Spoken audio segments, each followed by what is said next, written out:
مومنو، تم پر روزے فرض کیے گئے ہیں جس طرح تم سے پہلے لوگوں پر فرض کیے گئے تھے، تاکہ تم پرہیزگار بنو۔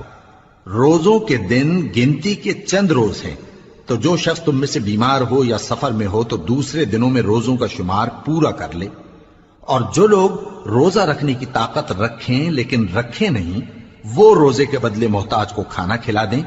اور جو کوئی اپنی مرضی سے زیادہ نیکی کرے تو اس کے حق میں زیادہ اچھا ہے، اور اگر سمجھو تو روزہ رکھنا ہی تمہارے حق میں بہتر ہے۔ روزوں کا مہینہ رمضان کا مہینہ ہے، جس میں قرآن اول نازل ہوا، جو لوگوں کا رہنما ہے، اور جس میں ہدایت کی کھلی نشانیاں ہیں، اور جو حق و باطل کو الگ الگ کرنے والا ہے۔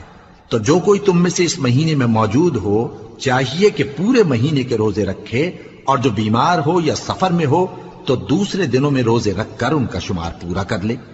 اللہ تمہارے حق میں آسانی چاہتا ہے اور سختی نہیں چاہتا، اور یہ آسانی کا حکم اس لیے دیا گیا ہے کہ تم روزوں کا شمار پورا کر لو، اور اس احسان کے بدلے کہ اللہ نے تم کو ہدایت بخشی ہے تم اس کو بزرگی سے یاد کرو اور اس کا شکر کرو۔ اور اے پیغمبر، جب تم سے میرے بندے میرے بارے میں دریافت کریں تو انہیں معلوم ہو کہ میں تو تمہارے پاس ہی ہوں۔ جب کوئی پکارنے والا مجھے پکارتا ہے تو میں اس کی دعا قبول کرتا ہوں۔ تو ان کو چاہیے کہ میرے حکموں کو مانیں اور مجھ پر ایمان رکھیں تاکہ نیک رستہ پائیں۔